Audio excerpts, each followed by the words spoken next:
成日食好邪惡嗰啲，對身體係會有負擔嘅。咁啊，少量肥膏梗係會有嘅。同大家講古仔嘅，其實古代咧係唔食牛肉㗎。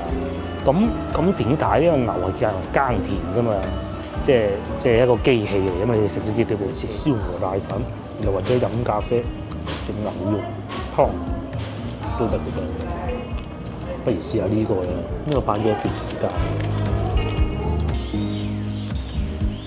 Hello，各位觀眾早晨，今日係星期一，而家朝頭早8點半，差少少。咁啊，我所在位置係東莞石龍。上一集咧，我哋係食過靚嘅燒鵝啦，真係好食嘅。咁啊喺廣東省咧，仲有另外一個地方咧，食燒鵝都好好嘅。咁啊，梗係東莞啦。咁東莞咧，同我哋之前講過啦，同我哋嗰個大灣區出海口西岸咧有少少唔同嘅。佢係會個皮薄啲嘅。東莞人咧就會更喜歡食燒鵝嘅。我哋去前邊一間，我喺東莞比較喜歡嘅一個餐廳食燒鵝。疫情嘅時候，我曾經嚟過一次，咁當時係條路好好行，冇乜塞車。咁啊之後咧就同老婆嚟過一次，當時已經開始塞車啦。到依家咧就超級大塞車，咁但係咧呢度咧就修建得靚咗啦。之前呢度全部封晒路，爛路嚟㗎。喺我右手邊咧，呢個學校當時都係封住啊，咪翻新咯。東莞石龍咧又係好多嗰啲舊嘅騎樓屋㗎。應該嚟講咧，喺東莞我相信石龍係最多嘅，而且咧佢仲係好舊嗰種嘅。咁啊之前唔知會唔會係翻新中，所以睇上去就冇咁適合遊客咧。而家係點咧就唔知啦。我哋去行行先，因為咧我認為啊，東莞嘅旅遊業咧大多數都係集中喺石龍呢邊嘅，包括有可園啦，包括有東莞印象啦，呢個新出嘅，同埋我哋而家要去呢個，幾乎嚟到東莞石龍咧都要一食嘅，呢個叫零舍好燒鵝。事實上，石龍呢度咧好多屋咧都已經荒廢咗，譬如好似面前呢啲咁樣啦，呢啲根本係冇辦法住得到人㗎啦，已經危樓門口咧仲擺咗好多垃圾添，大家睇唔睇到？上邊係瓦片屋嚟嘅，咁我哋咧就喺呢度穿過去食燒鵝。然之後呢度咁靚咁嘅喎，我等我哋食飽飽先。呢度咧就係一堆騎樓，咁另外咧呢度咧係賣金銀衣紙啊嚇，我會盡量避開鏡頭咯。然之後賣紙巾㗎啦，呢啲冇問題嘅。燒鵝嘅地方其實就喺前邊咯。呢度停車都幾方便喎，咁我用先頭將架車停咗喺外邊添。至於喺廣州啊揸車過嚟，今朝咧我就冇行高速公路，我行廣園快速，即係唔使錢嗰種啊。咁其實咧高速公路咧同廣園快速咧用時係差唔多㗎。大概我係用咗1小時30分鐘到啦，咁啊嚟到，因為路上有2單交通意外俾我遇到咗，好塞車。就係呢度啦。好簡單嘅啫，同埋咧一早已經有人食嘢嘅零舍好燒鵝。其實佢有2個名㗎，一個叫中山菜館啊，中山餐館，另一個叫零舍好，其實係同一間。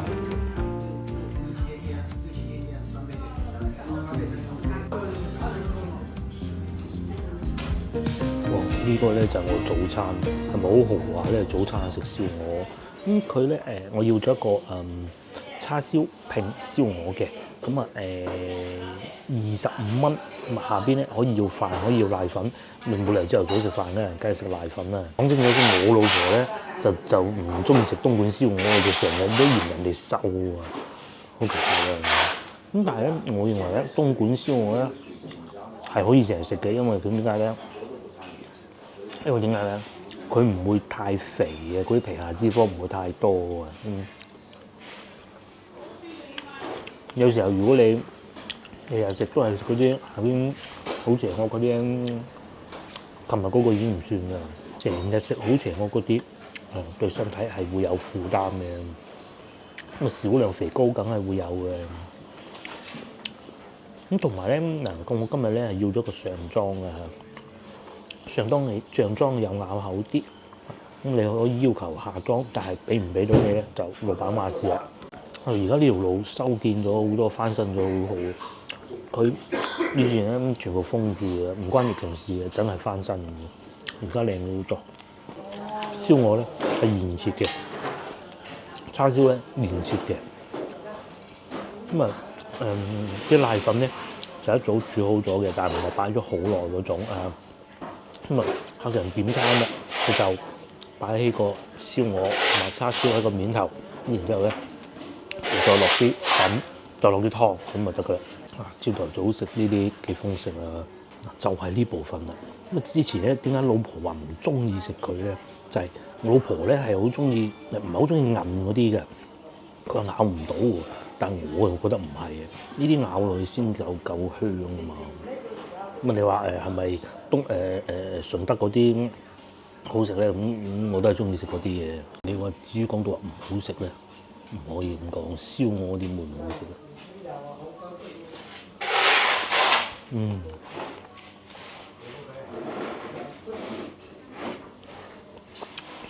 尤其上莊咧，越咬越有味。而家朝頭早9點都未夠，9點幾啊！即係個個坐住喺度埋頭苦幹。而家係唔好意思啊，8點41分嘅。今朝早6點鐘起身，7點鐘揸車過到嚟，食個燒鵝瀨粉都幾過癮嘅。喺廣州咧，基本上揾唔到咁嘅質素啊！喺東莞咧就好多啊！個叉燒咧又唔算太肥，又唔算太瘦，半肥瘦咧，我可以接受到再肥少少。不過咧，佢有個好處咧就係佢會切得好薄啊。不過咧，同我喺大嶺山食到個唔同啊！我喺大嶺山食到嗰個咧，個表皮咧係脆嘅。可能呢度燒排骨喎，我早餐大家睇上嗰間店，我好滿意啊！佢嗰啲骨咧咬入去都係有味嘅，即係咁你梗係鵝髀嗰部分啊，即係質感好啲，畫面刺激啲啦。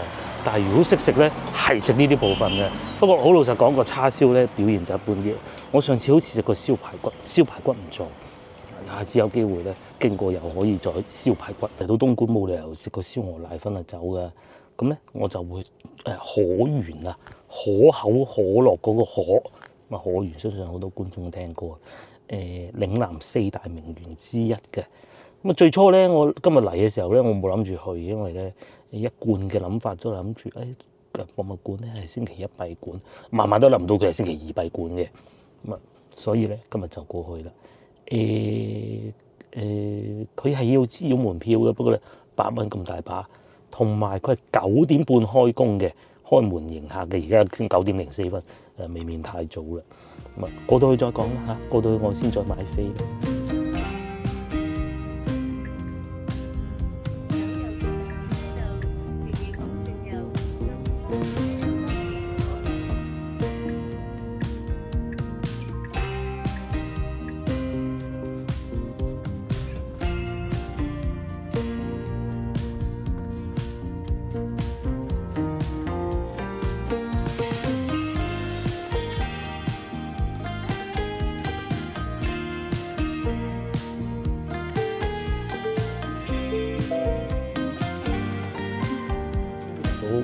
可園門口再睇清楚，原來係咁嘅。佢呢個團體先至預約嘅，散客咧免預約參觀。咁然之後咧就週2閉館，原來佢係9點鐘開門嘅。啱先我都講錯咗。咁同埋每日10點半會有散客講解服務嘅。我哋去綜合館區，然之後咧古建築區咧8蚊門票。已經有客人入緊去，同埋各位觀眾，如果你有港車北上、澳車北上咧，呢度停車都好方便㗎嚇。咧喺對面仲有一個叫東莞印象嘅地方。咁其實我哋唔急㗎，因為點解咧？因為你咁早冇遊客咧，其實又冇乜意思嘅。博物館靜靜睇都仲可以，不過咧今日係有小朋友嚟，即係嗰啲春遊嘅小朋友啊。我哋等佢過咗先啦，就喺嗰度見到一班小朋友。都好嘅，小朋友嚟呢啲下。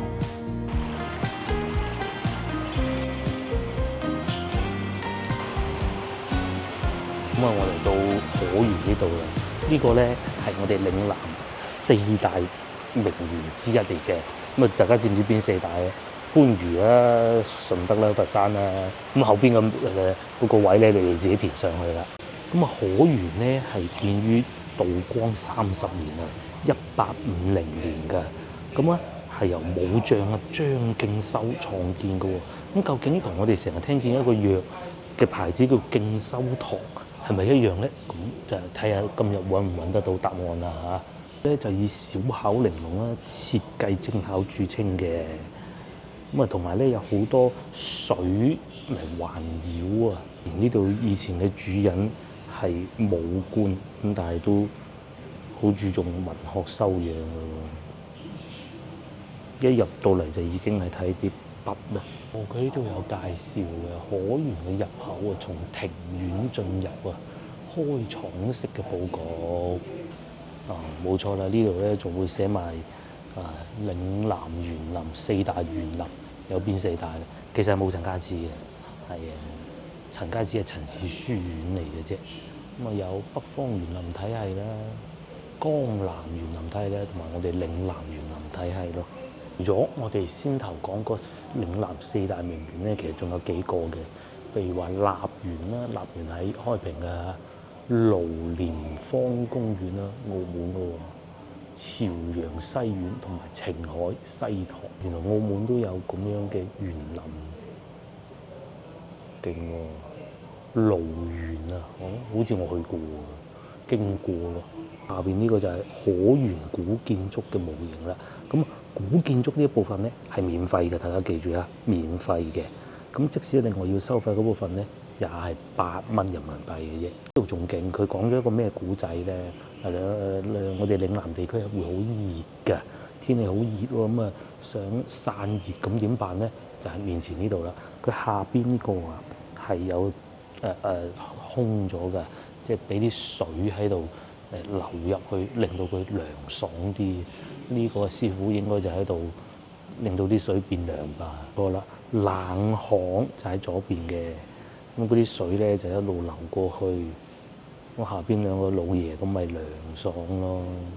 以前咧，我哋成日講啊，冷巷係啲屋後邊咧有一條巷㗎。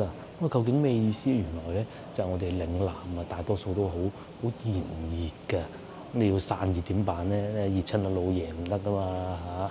嗰個就係古代嘅冷氣機，好勁啊！不過用人手㗎啦。仲可以見到民國嘅雕花紋花板，民國就已經可以保存到而家，定清朝嘅添，有少少似而家廣州西關舊屋嗰啲木梁啊，上邊嗰啲係會有啲白蟻住過嘅，咁但係都難掩當時手工精巧咯。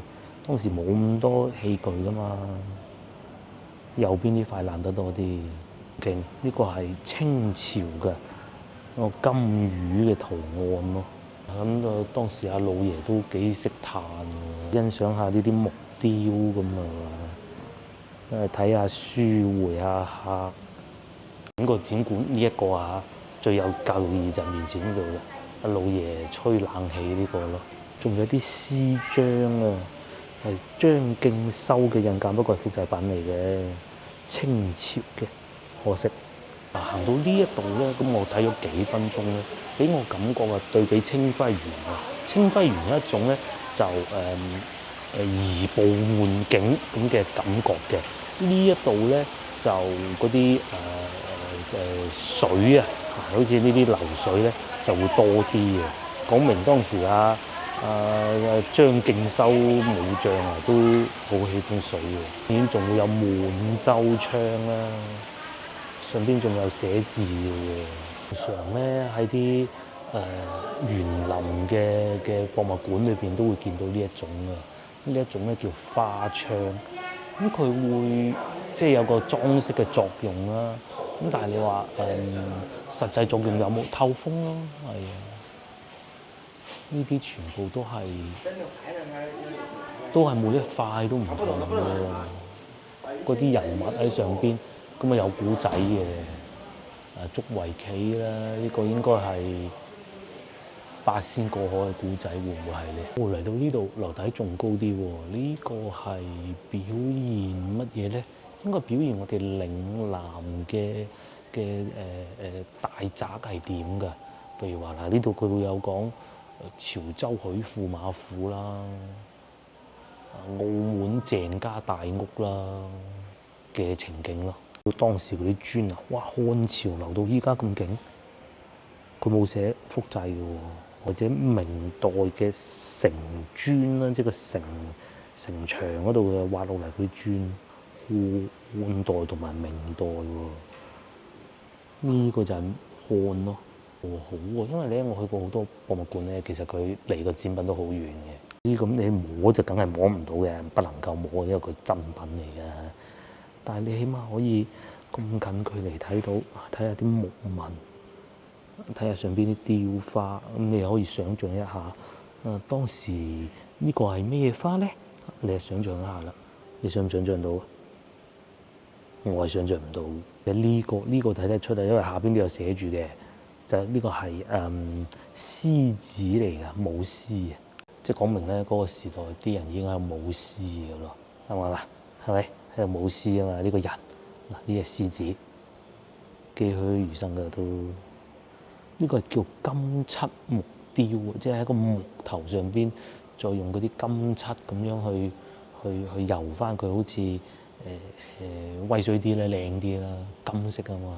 同時仲有呢啲，哇咁近都睇得到，佢將整個嗰個瓦片拆咗落嚟啊！呢個我相信都係真品嚟㗎吧？唔知啊，呢個就真品啦吧？滴水啊，花卉紋嘅滴水，水即係咩意思咧？佢落雨㗎嘛，嗰啲水積晒喺上邊唔好㗎嘛，咁咪滴水咯。呢個既有實用又要好睇啊！嗰度又寫住滴水咁啊，即係嗰個呢度嗰個瓦頂咧，呢個位置，呢一個位置係咪？呢一個位置，咁啲水就會引住喺度滴落嚟咯。有啲屋嘅模型啦，嚟自肇慶嘅，佢叫翻新㗎。德慶學宮，四柱不頂天。點樣四柱不頂天咧？佢應該條柱係好梁，中間冇梁嘅一個建築物啦。係啊，以前古代嘅人咧係好講究呢一樣嘢嘅。嗰間屋咧要做得好咧，就要冇梁、冇柱喺中間㗎。呢個應該都算幾好吧。至於尋常家庭就都係用翻唐木籠屋啦。不過呢個畫咗啲金漆上去，連呢度都睇到。佢講騎樓街啊，咁有邊啲地方會有咧？第一個啊，東莞騎樓街，東莞梗係講翻東莞啦。呢個咪先嗱，我哋行過嗰度咯，石龍不過冇行呢邊啫嘛。第二個咧就係廣州騎樓街，呢度好似係海珠區嚟嘅嚇，唔肯定。仲有廣西騎樓街啦，上次去過，不過翻新緊。同埋佢講咗個嗰啲屋點樣通風，冇咁熱啊嘛。西關大屋通風模式，呢啲都係要考嘅。第日係啊，第日直播就考各位觀眾咯。仲有啊，沙面租界百葉窗都有嘅。咁嗱，你都知道租界啦，啲洋人嚟洋人嘅地方會落雪就冇咁熱噶嘛。咁佢又要嚟到呢度住咁嘅時候要散熱，咁點辦咧？百葉窗就起到好大嘅作用嚟嘅。蠔殼屋啦，呢啲蠔殼屋、青磚屋啦、滿洲窗啦，全部都係我哋啲嶺南文化結晶品嚟。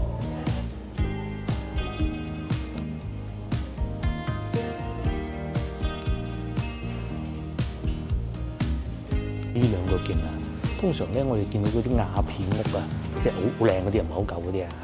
咁咧上邊咧有兩條東西喺度嘅，係咩咧？呢個叫鰲魚。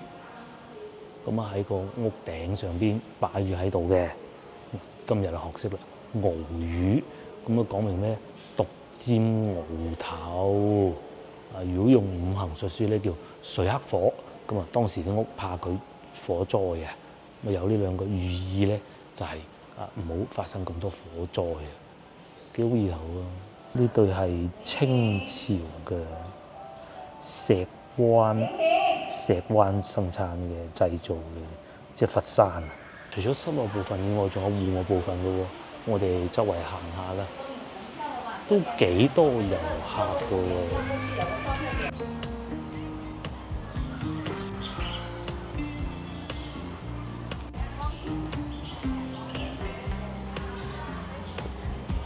經過仲見到好多石凳，呢啲唔係隨隨便便擺喺度，呢啲係統一擺放喺度。咁石凳即係咩意思咧？門口咧，我哋而家去啲大家翻嚟內地會見到，就算香港都係㗎。銀行門口咪有石獅子嘅，其實個意思就係咁啦，即係鎮宅用嘅，即係有咩牛鬼蛇神咧入嚟咧，就喺門口擋住咗先嚇。呢啲係石凳啊！而家好多機關門口都係會有嘅，即使係政府部門都要擺嘅。係啊，呢啲古人嘅智慧嚟嘅，各樣都有。呢個仲要係12生肖添啊！咁當然佢模仿㗎啦，幾靚喎呢度。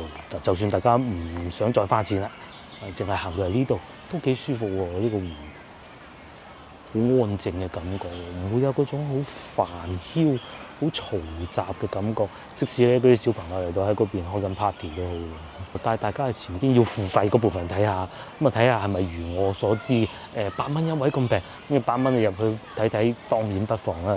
如果係貴嘅，我哋就過去東莞印象嗰邊，嗰邊係啲小朋友喺度放緊電咯。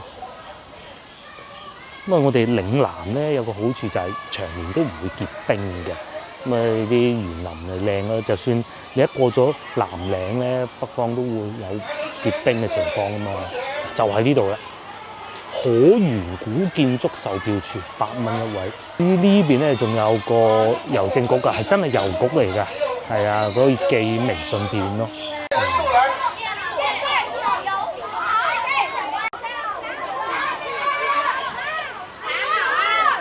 入唔入去好咧？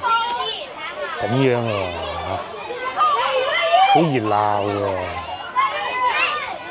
有乜嘢睇咧？哦，睇嗰啲舊屋嗰啲啊，睇嗰啲舊屋涼亭，咁你仲有咁大嘅湖，咁嗱，即係真係唔係話係為咗慳嗰8蚊黐筋嘅咩？買支汽水都唔止啊！但係你見咁多小朋友，好似佢有佢玩，我睇好似冇辦法集中到喎。大家覺得咧？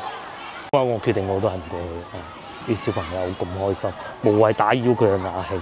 我去個洗手間，然之後咧就過對面東莞印象嗰度睇下，又睇下究竟係咩嚟嘅。咁啊睇完之後咧，可能係再帶大家附近行下，睇下啲現代化建築物啊，諸如此類啊。到時再算，我哋過去睇下。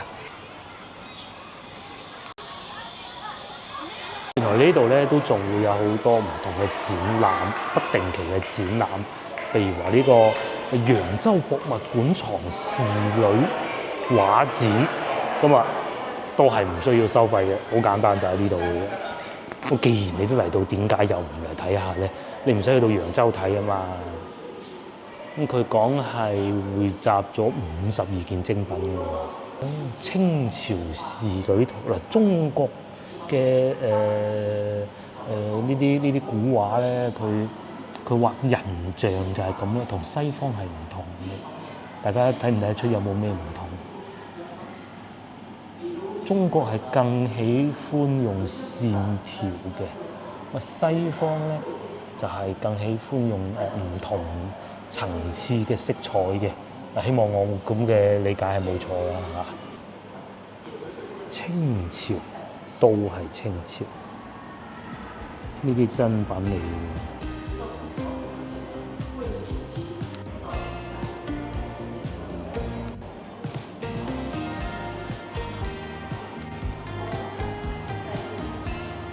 我嘅理解，點解會有仕女圖出現咧？咁古代咧，女性嘅地位係變得太高，清朝已經算好㗎啦。但係咧，有時候你要譬如話，但係以前咧都仲係會有盲婚啞嫁嘅，我認為係咁啊嚇。咁你話要對家睇下呢位女士啊，呢位靚女係咩樣嘅？你憑乜嘢咧？係咪先？你未對得啱就去見人哋唔得噶嘛？係咪？以前古代係咁啊。我靠咩咧？其中最初咧就係仕女圖啦。咁有啲咧仲會俾錢啊，畫師畫佢靚啲嘅。依家就唔使啦，依家就自己 selfie 就得㗎啦。所以有仕女圖啊嘛，講下呢位女士啊，原來佢係識得種蠶絲嘅，種蠶嘅，或者佢識吟詩作對嘅，咁有啲官家人啊，咁佢都係要揾翻一個同自己嘅仔咁啊門當戶對先得噶嘛，梗係揾個讀得下書啊嘛，係咪？大概我嘅理解就係咁啦嚇，都係好斯文咁嘅咯。小朋友走咯喎，真係走馬觀花嘅。我啱嚟到嘅時候咧，見到佢哋啱停低部車，依家係上車走嘅。話少講，我過埋對面啊，東莞印象嗰度睇下，其實咧，除咗燒鵝瀨粉以外，我最期待就係嗰個上嚟好耐嘅啦。趁住呢幾日天氣好，咪過去睇埋佢嘅啫。有好多同學仔啊嚇！啱見到啲同學仔春遊咧，我就同大家講下古，即係我哋以前公司做過嘅嚇，即係我喺國企嗰陣啊。咁嗱，首先咧，第一佢哋要唔要俾錢？佢哋係要俾錢嘅。咁但係家長可以唔同意去，咁但係有個問題係除非你屋企困難到真係飯都開唔到，冇鬼去啊！未至於到話唔俾錢，唔俾小朋友。另外仲有一種咧，就係屋企實在條件真係好差，佢係會有政府俾佢嗰種叫做困難家庭證嘅。咁咧佢就簡單寫一個申請，就話呢個同學仔屋企咁樣啊，我哋咧就旅行社就減免佢。咁咧收到呢張紙，通常旅行社都會減免。通常咧接待呢啲咧都係旅行社嚟㗎，又或者好似我哋，因為佢一定係要有旅行社資質先至可以做得到，因為佢係違法嘅。咁啊好啦，揸住嗰張紙，嗰張話屋企有少少困難嗰張紙咯，咁啊減免咗。其實咧最終嘅結果咧，就全部將成本打落去其他同學仔身上嘅啫。咁其實其他同學仔都知嘅。哎呀，唔好同人計較啦，啱唔啱啊？你嘅個可能自己會俾多3蚊5蚊都唔知有冇，就冇必要計較。亦好似咁樣嘅同學仔亦都不多。咁啊最開心嘅咧就係春遊啊，出嚟放下電啊，唔係淨係對住本書先得嘅。咁通常會旅行社接咗佢咯，接咗佢呢個班，咁啊會有地接啊，即係嗱，好似藍色衫嗰個哥哥啦。我以前咧國企就做嗰啲位置㗎啦，又或者同人結數咯。咁然之後咧就租咗車，咁邊個班幾號車，邊個班幾號車，一定要上齊人，其他嘢都事少，一定要上齊人先得嘅。咁另外仲有一個咧就要買保險㗎，係啊，咁啊佢哋會一齊買保險咯，係真係會有小朋友好頑皮，咁啊導致到有受傷情況嘅。咁佢玩啊嘛，跑跌親嘅，成面血。冚崩隻牙，各種都會有嘅。我哋以前都遇到過嘅。呢個咧就係內地啊，啲同學仔春遊嘅情況就係咁啦。我同大家講過，我哋去呢度東莞印象咧應該喺嗰度啦。聽講喺呢度入去，呢個停車場嚟嘅。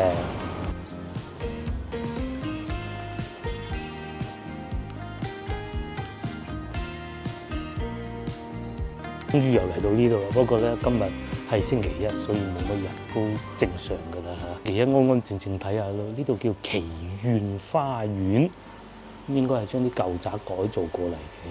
我估我喺度祈願咯，即係應該會唔會以前啲廠房咧？上邊仲印住一啲字喎，但係已經睇唔到係咩字啦。嗰個應該係奮發圖強啊，奮。呢個係發啊嘛，下邊係圖強啦嚇，變成一個許願嘅地方，一棵樹生喺埲牆嗰度。為咩咧？我嘅理解係咁啊，佢將嗰啲舊屋咧又改造咗啦，改造咗之後咧，咁啊變成好似譬如話永慶坊嗰種咁咯，有賣飾品嘅、賣衫嘅，好似面前呢咁啊嚇，開咗門啦。又或者係一啲餐廳啦、咖啡店啦，又或者一啲好有趣嘅走鬼檔啊，即係市集咧應該係。不過琴日係星期日就應該幾熱鬧嘅，但係今日應該就冇乜客人㗎啦。同埋呢度係免費嘅，呢度仲會有人唱歌添喎，每晚都有人唱歌呢度。哦，就係咁，佢上邊咧仲有啲氣球啊，吹咗個公仔咁樣，好似喺上邊打招呼咁樣，有個遊客影下相係幾過癮嘅，同埋又唔係完全冇遊客嘅，前邊都有幾個。啲精品店啦，唔可以急。最初咧就係咁啦，冇錯啦。好啊，呢一樣做得好。活化之前係咁嘅，嗱活化完之後咧就係咁嘅，就係一間爛屋嚟嘅，中興路呢度叫做嗱，而家就變成咁啦，仲有嘢食添㗎喎，嗱呢個提拉米蘇啦，咖啡店啦，咁坐咗幾舒服喎，睇嚟今日嚟係唔會有人客嘅，我諗就算去到永慶坊都唔會多遊客㗎啦，正常㗎，正常。佢再多啲好啲嘅牌子，又或者一啲再有別緻啲嘅餐廳，應該可能會做得更好啊！同埋呢個有聲圖書館啊，聲音圖書館一不開門，佢應該係聲音周邊音樂盒咁咯。可惜今日唔開門。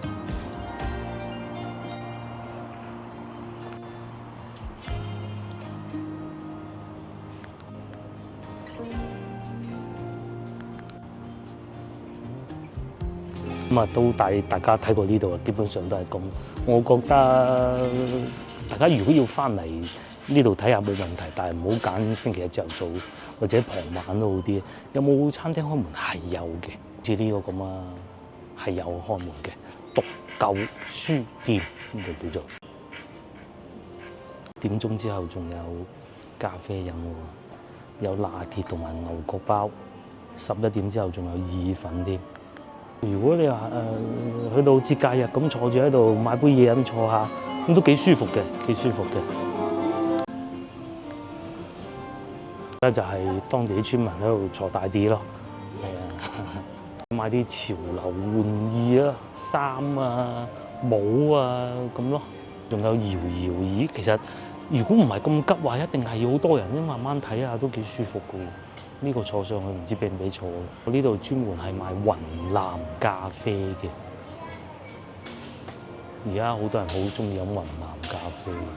仲有咖啡講座，即係教你點樣沖咖啡。最平嗰款係700蚊，我咪做個拉花沖煮興趣課138蚊，係咁嘅。我仲有羊肉串羊料啊，上邊擺個羊肉串，唔知啊。我都想飲一杯添。佢呢度仲寫住咁多，原來仲有小米之家啦，好多喎啲鋪頭，肯德基又有啦。咁我諗我應該行得未夠多，再行下先。呢度係食飯嘅，咁嗱我估嘅啫，因為真係未到食飯嘅時候啊，所以冇乜客人啊。好似滷肉飯咁15蚊嘅喎，蒜蓉雞翼尖又有15蚊一份。就係居民屋啦、居民樓啦，呢啲通常都係村民嘅屋嚟嘅。右邊咧就係呢個東莞記憶，我先頭不停喺度講東莞印象係錯㗎，係東莞記憶先至啱。朝頭早長者阿爺阿嫲咧，應該係帶個孫過嚟行下咁啦。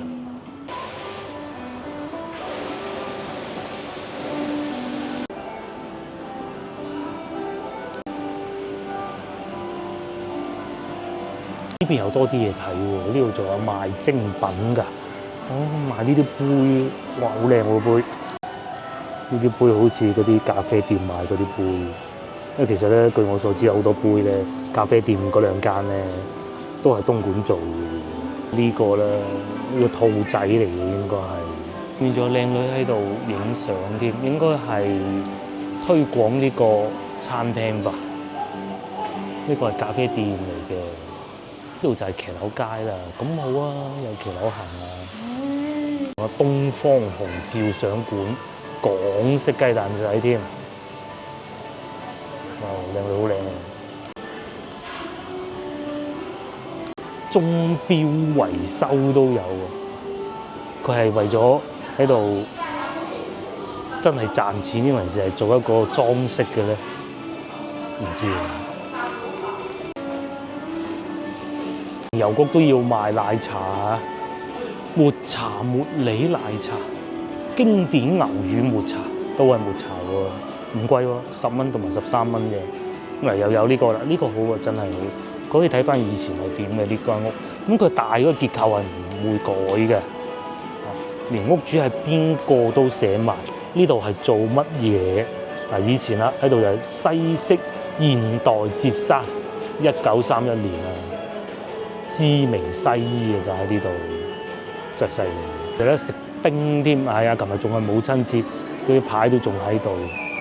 半熟芝士，哦，食嗰啲點心啊，連便利店都有添。哦，前邊呢度係小米之家。至於呢個咧就食飯嘅咯，係啊，食燒餅嘅，咁有趣喎。東坡豬蹄，北宋牛肉湯啊，哇，真係未聽過。呢度同大家講古仔嘅，其實古代咧係唔食牛肉㗎。咁點解？因為牛係用嚟耕田㗎嘛，即係一個機器嚟，因為你食咗啲幾部車。事實上到宋朝嘅時候咧，經濟係開始有一個高峰期啊，經濟非常之好嘅，咁開始會有人食牛肉咯。其實時間再往前數都係唔會食嘅，咁而家就當然唔同啦，所以就會有北宋牛肉湯呢樣嘢出現嘅。先頭嗰個牛粉咧，我問過老闆娘，佢話11點鐘開工，我決定食埋佢。咁先頭咧呢度，我哋去食燒鵝瀨粉咧，其實就喺呢條路過去嘅啫，好方便嘅。喺嗰條路一路過嚟，跟住一直往前行咧，就係我哋啱先行過嘅東莞記憶嗰度嚟㗎啦。前邊咧車係入唔到㗎。先頭嗰個餐廳以外咧，呢度仲有好多寫住呢點評榜單啊，古早弄堂。哦，呢個牛肉麵48，椰子雞湯18，就喺呢度行去咯，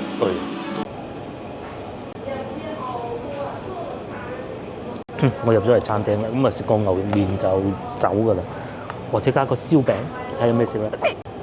會有咩食咧？半日餸市，哦，佢係咁嘅牛肉湯，應該有麵㗎吧？佢係用吊籠嘅做法，應該係麵嚟嘅呢個，冇錯。咁啊下邊仲有組合咯，可以啊揀呢啲啦，豬蹄啦呢啲啦，我就淨係暫時點咗呢個淮南牛肉湯啊，似乎呢個好啲喎。哎呀，呢個都有麵嘅，同埋燒餅6蚊，哦咁樣。另外仲可以加啲老牛肉啦、水果茶啦，同埋冰酒釀啊，係咪會有酒啊？蒸喺裏邊咧，哎呀，我嘅嘢食就到咗啦。呢個係牛肉麵，都幾多牛肉嘅喎。嗰啲牛肉係咁嘅，大塊嘅。呢個係25蚊，係啦。哦，下邊有啲綠豆粉，我仲以為係麵嚟添。呢個係豆皮乾啊，我估㗎咋嚇。同埋上面有大量嘅芫茜咯。至於呢個咧就係燒餅咧，燒餅啊，餅嘅價格咧係6蚊，係啊，你試下件牛肉先啦。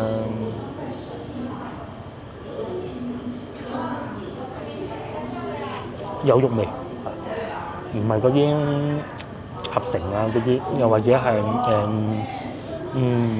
有咬口嘅係啊，同埋有肉嘅騷味。以前啲古人啊，咁啊未有牛肉之前咧，主要係食咩？就食羊肉㗎。羊肉咧就會相對平啲，當時啊，因為唔食牛啊嘛。豬肉咧係未有咁多食嘅當時，因為點解咧？豬咧其實幾難養嘅，反而羊咧就容易養啦。咁啊，後來北宋就被入侵啦嚇，咁啊開始北方咧養羊嗰啲啊減少羊肉嘅入口啊，係啦，用呢個字好啱。咁然之後咧，先至開始食豬肉，係啊。咁後來咧就開始條件又再好翻啲喎，打贏仗咁咪又食翻牛肉咯。最初我以為佢係一個麵嚟嘅，原來呢種粉，咁口感都幾過癮嘅。諗唔到東莞都有呢啲嘢食㗎，即係成日咧，我哋會認為東莞會唔會淨係食燒鵝瀨粉啊、燒臘嗰啲，其實唔係嘅。呢樣嘢都有好多新派嘢，尤其咧喺咖啡方面啊，東莞人係好中意飲咖啡嘅，唔知點解。佢哋好多咖啡嘅咖啡店啊，獨立咖啡店啊，即係嗰啲，譬如先頭我哋見到嗰啲咧，飲咖啡食燒鵝瀨粉，又或者飲咖啡食牛肉湯都得嘅噃。不如試下呢個啦，因為擺咗一段時間。咁我冇揀有肉㗎嚇，有肉嘅係好似係8蚊嘅啫，咁嘅喎，外邊係脆嘅應該。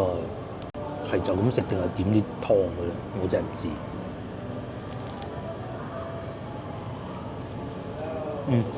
芝麻香嘅，同埋中間係煙韌，外邊係脆咯，焗出嚟嘅，唔係喺嗰啲叮出嚟嘅。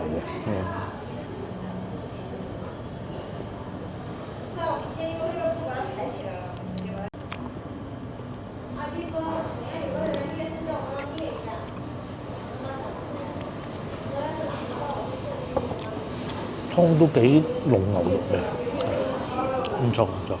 之後試下呢啲辣椒乾，呢啲咁嘅樣其實唔係好辣嘅啫，係增加啲風味。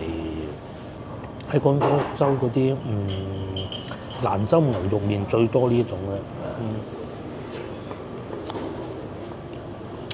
咧，香口多過辣嘅，咁啊當然辣味都有嘅，我覺得。落多啲咪辣啲咯，但係唔會好似話辣椒油咁難以接受嘅。咁我都係時候翻去啦，再晏啲就塞車㗎啦。下集見 ，share 我個影片俾你朋友，同埋幫我點個 like 啦嚇。下集見，拜拜拜拜。東莞係好好玩嘅，你哋翻嚟都應該好方便嘅啫。拜拜。我而家準備去攞車啦。呢度咧原來啊仲有呢種免費巴士啊，觀光線路啊，東莞城市記憶觀光線可以乘坐嘅喎。咁應該夠鐘啊，司機哥哥就會俾你上車嘅。去到地鐵站咁嘅喎，黃旗廣場咧好多喎，鯰魚洲咁啊，唔知道邊啲地方係遊客該去嘅咧？呢度有寫，不過嗰個斬得太犀利，幀數唔同，睇唔到嘅嘢。應該係唔需要付費嘅。因為佢係用要付費嗰啲巴士嚟做嘅。